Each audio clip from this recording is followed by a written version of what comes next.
Olá, sejam bem-vindos à nossa aula de Biologia para a terceira série do Ensino Médio da Rede Estadual de Goiás. Lembrando que esse é o projeto Seduc em Ação, que terá programas diários com aulas para o ensino médio. Eu sou a professora Núbia Pontes e o nosso tema de hoje é linkage, ou ligação gênica, conteúdo importante para os estudantes da terceira série do ensino médio. E também para você que está se preparando para o Enem. Então vamos lá, pessoal. A intencionalidade dessa aula, então, é fazer com que você seja capaz de identificar os genes que influenciam e aqueles que são influenciados na transmissão dos caracteres. Lembrando que esta é uma expectativa de aprendizagem para o segundo bimestre da terceira série do ensino médio.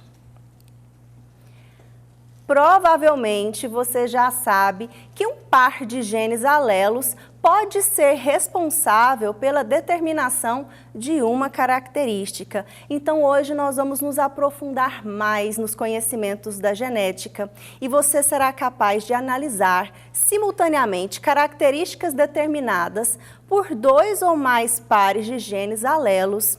E nessa situação vai poder acontecer o seguinte: segregação independente é uma delas. Se você já estudou no primeiro bimestre sobre genética mendeliana, você já viu isso, a segunda lei de Mendel. Observe aqui na figura. Temos dois pares de genes alelos diferentes em cromossomos homólogos diferentes. E o que acontece com eles? Durante a meiose, no processo de gametogênese, eles se segregam independentemente e se combinam aleatoriamente nos gametas, formando assim todas as combinações possíveis entre eles. Nesse caso aqui, temos 4 tipos de gametas diferentes: azão-bezão, azinho-bezinho, azão-bezinho e azinho-bezão. Qual a outra situação possível? Seria justamente o tema da aula de hoje, linkage, ou ligação gênica, ou ainda uma ligação fatorial. O que significa isso? Dá para pensar mais ou menos aí que você já sabe, né? Ligação gênica, genes ligados, onde? Em um mesmo cromossomo. Então, quando nós consideramos dois pares de alelos diferentes em um mesmo par de cromossomos homólogos, eles se separam, ou seja, se segregam juntos. Como, por exemplo, mostra a figura, o par de alelos azão-azinho, bezão-bezinho. Como o azão está junto com o bezão, se segregam no mesmo cromossomo homólogo. E, nesse caso, nós vamos estudar o dihibridismo com linkage. Quando nós, então, pegamos aí duas características determinadas por dois pares de genes alelos diferentes para analisar, ok? Então, tá aí, por exemplo, a representação de um par de cromossomos homólogos e dois pares de genes. O par A e B presentes, então, no mesmo par. Quando o par de cromossomos homólogos se separa, vai formar, então, os gametas durante o processo de meiose da gametogênese, originando, assim, dois tipos de gametas quanto a esses dois genes estudados. O gameta azão-bezão, representando 50% destes, e o gameta azinho-bezinho, os outros 50% dos gametas formados neste caso. Vamos ver aqui, então, um indivíduo duplamente heterozigoto. E, nesse caso, duas situações também vão acontecer. As disposições diferentes para os dois pares de genes alelos poderão estar em cis ou trans. O que seria isso? Quando os dois genes dominantes estão no mesmo cromossomo e os dois genes recessivos em estudo aqui no outro cromossomo homólogo, nós temos uma condição chamada de cis. E quando há um gene dominante e um recessivo em ambos os cromossomos, nós temos uma condição determinada de trans. E quando vamos analisar a herança de características determinadas, então, por dois pares de genes diferentes, nós precisamos saber quais gametas esse indivíduo irá formar, como já vimos em aulas anteriores. Mas para a gente calcular os tipos e os percentuais dos gametas que o indivíduo é capaz de formar, nós vamos precisar saber se durante o processo de gametogênese, que é o processo de formação dos gametas, se acontece ou não uma situação chamada de crossing over. Lembra o que é o crossing over? É a permutação, ou seja, a troca de partes de cromátides homólogas. Então, aí, na imagem, você pode ver um par de cromossomos homólogos duplicados que trocam partes entre si, segmentos, esses braços cromossômicos. Esse processo é chamado de crossing over. E, além disso, nós precisamos conhecer também qual é a taxa de ocorrência desse fenômeno. Quer dizer, quando você ler num texto ou quando você ouvir falar que o crossing over acontece em 20% das células de um indivíduo, isso significa dizer que em 80% das células que realizam meiose durante a gametogênese, não vai ocorrer essa troca de fragmentos entre os cromossomos homólogos e que em 20% esse processo estará acontecendo.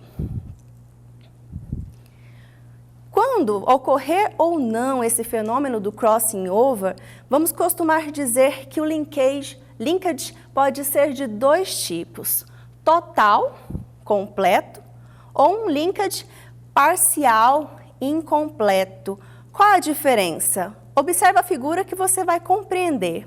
No caso do linkage total ou completo, não vai acontecer a meiose durante a gametogênese. Então, o par de cromossomos homólogos se separa sem que haja essa permuta. E os genes continuam nos mesmos cromossomos de origem, formando, nesse caso, como mostra a primeira parte da figura, dois tipos de gametas apenas: gameta azão-bezão e azinho-bezinho. E no linkage parcial ou incompleto, a segunda parte aí da figura, a meiose, durante a meiose vai acontecer o crossing over. O que acontece aqui?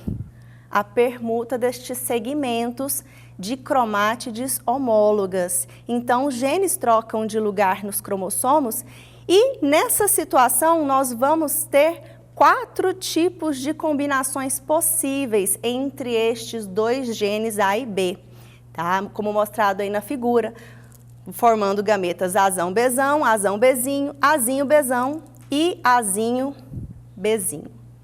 Agora nós vamos aplicar os conhecimentos sobre o dihibridismo com linkage em um exercício. Acompanhe aí na tela.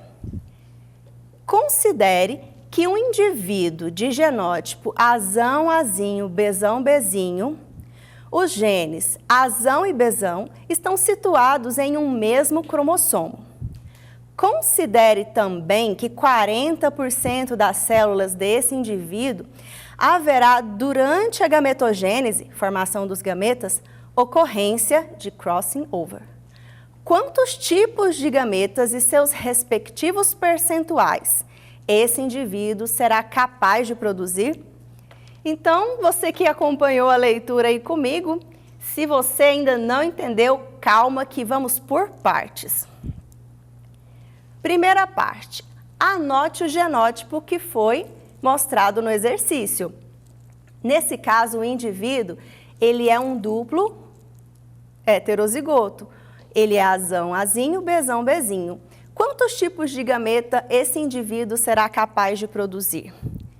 Considerando este genótipo e já sabendo que o gene azão e o bezão estão no mesmo cromossomo e no outro cromossomo homólogo os genes recessivos azinho e bezinho, caso não haja crossing over, nós já sabemos que serão 2 tipos de gametas. Mas com o crossing over, ou seja, a permuta dos segmentos entre estes cromossomos homólogos, nós vamos ter mais combinações.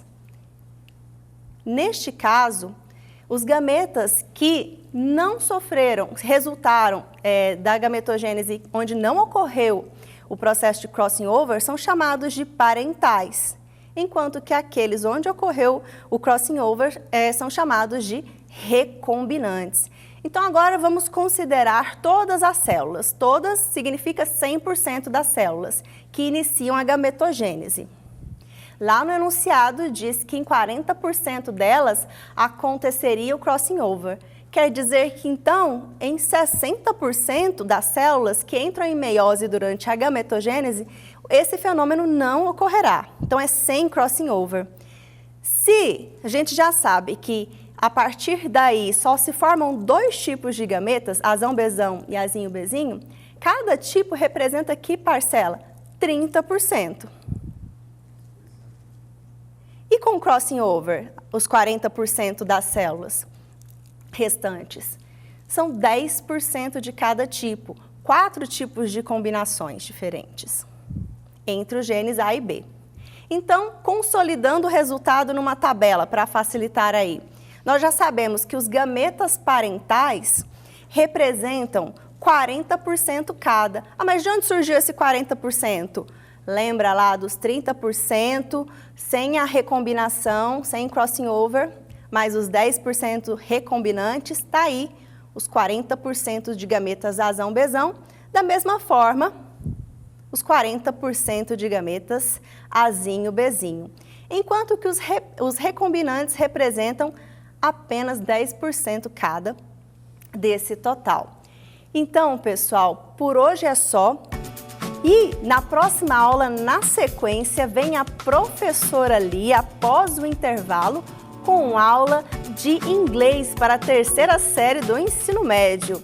Fique ligado e até a próxima!